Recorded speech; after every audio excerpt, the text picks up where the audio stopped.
What's up, YouTube? Today I got this 2015 Subaru Forester. Now the customer's complaining of like a screaming, or she said screaming, but it's more of a roaring noise. And I drove it, and I suspected it was probably a wheel bearing because it's pretty common on these. And I already diagnosed this, and I already got the part, but I'm going to show y'all how to do this.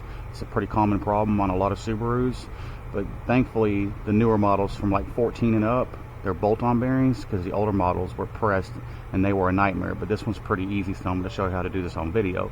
So if y'all haven't subscribed to my channel, please subscribe so I continue to make videos like this to make your life easier. Let's get started. Now the first thing we're going to do, I'm going to show you how to isolate the bearing.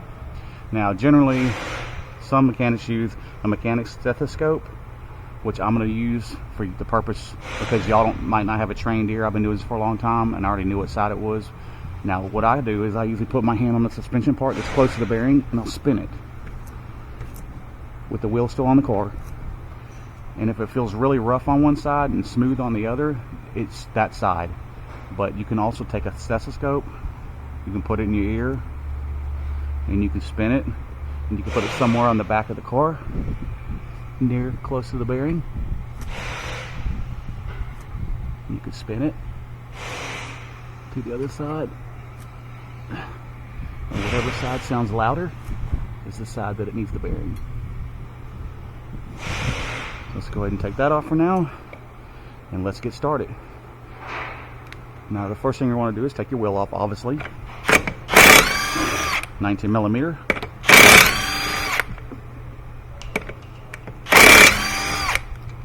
Don't want to drop your nuts, fellas.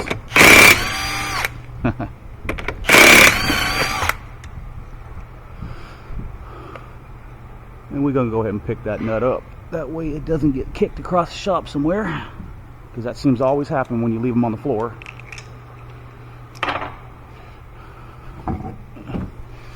Let's go ahead and roll that to the front. I'm doing a tire rotation too, so. Alright, next thing you're going to do is you're going to have to take the caliper off. It's going to be a 14 millimeter wrench, socket, whatever you have at home. Break that bottom bolt loose.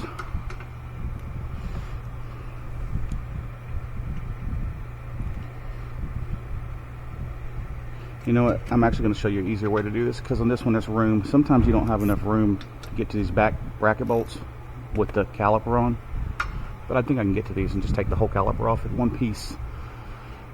Let's see if I can get this wrench on there. If not, I'll get a socket on it. Okay, break loose those bottom bolt, then the top bolt.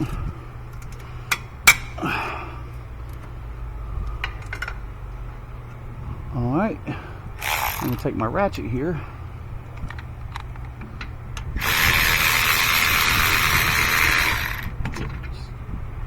Speed up the process here.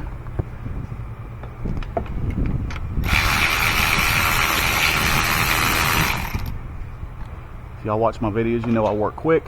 Working quick, and you work on flat rate, that's how you make more money. I'm going to set that up here and just let it kind of trap itself. Now the rotor, hit it on the corner, don't hit it on the surface where the pads are. I just hit it on the corner.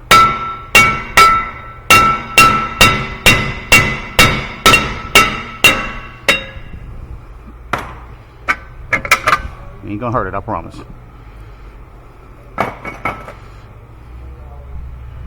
Alright, now I'm going to take my ABS sensor out of the way. I always take my ABS sensors out of the way. If you watch my videos, you know that too. 10 millimeter bolt.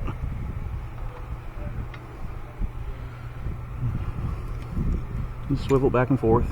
Should pull right out. Just try to trap it somewhere. Okay, now we have a 32 millimeter axle nut, because this is an all-wheel drive. If it wasn't an all-wheel drive, it wouldn't have that axle nut.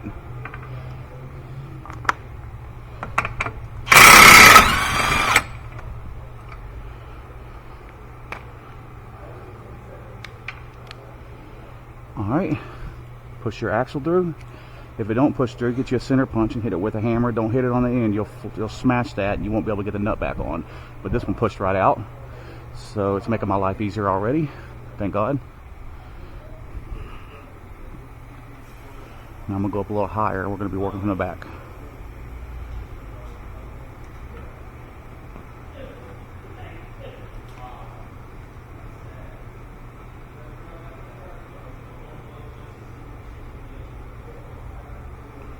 That should be high enough. Let's go ahead. Alright, it's a lot of 14s on this. So these 4 bolts, they're all 14mm too. We're going to be taking those out. Put you an extension on here. Grab my 14 swivel.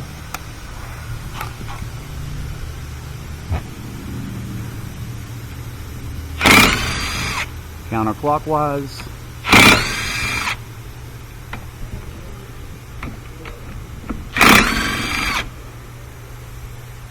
Now if you're doing this with a hand ratchet, it's going to take a little longer. But a swivel's almost a must on this. Go ahead and reverse my direction. Now a lot of times you can just leave those bolts kind of sitting in the hole. Just make sure they're all the way out. Here we go. So you separate it. Now,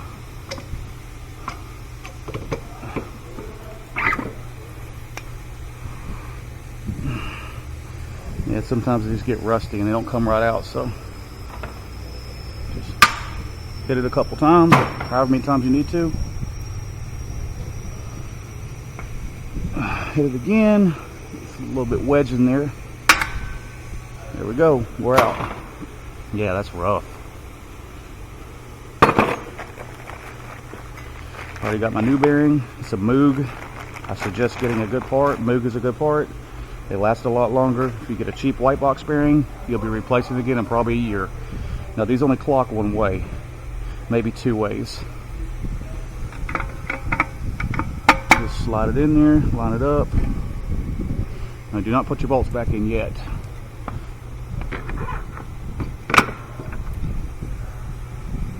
Slide it over the axle.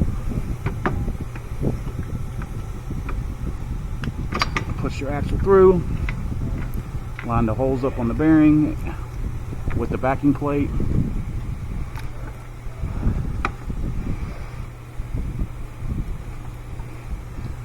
A little easier said than done. Gotta keep working with it, twisting it up and down. Once you get all 4 started by hand,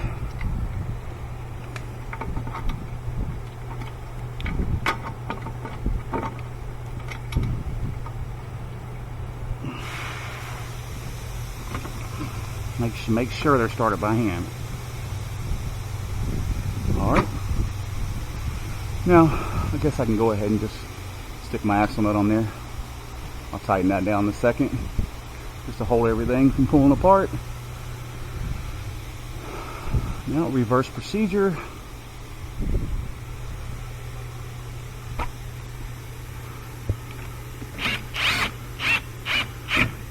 Slowly pull it in on the corners.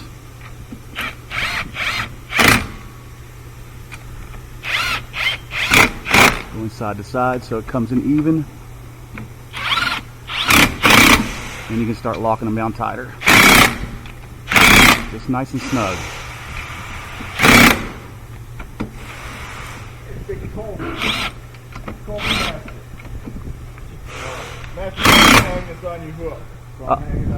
Alright. Yeah. I can just lay it on my box. It's this one right here. No. Oh yeah, I got it this morning. Thanks, I appreciate that. Alright, now let's tighten down. Now if you're doing this by hand or you're torquing it, I would do it at least 80 to 100 foot-pounds. Or just tight.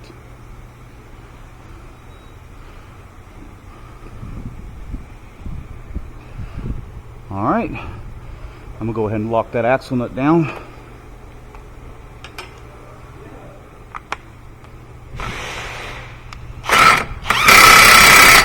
It's nice and snug.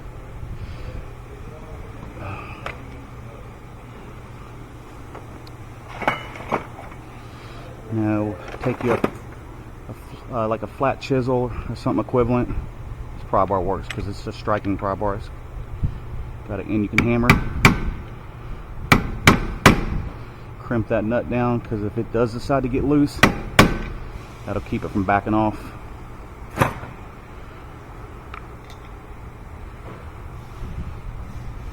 And slide our ABS sensor back in. It's just easier to access with the caliper out of the way. And the rotor out of the way. Snug that down.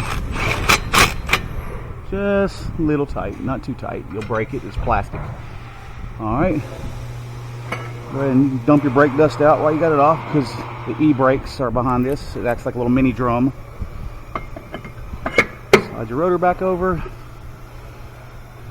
Grab your caliper. Now this is a good time to change your brake pads if they're getting low. These are a little low, but they can go a little longer. And just make sure they're seated good, because it won't slide over the rotor. Y'all notice when I took it off, I forgot to say something, just flex it a little bit and you'll push your piston back some, making it easier to put back on whenever you're going back together with it. Start your bottom bolt. Like I said, don't have to do it in this order. It's just the way I do it. Once you get them started real good, grab our 14 again.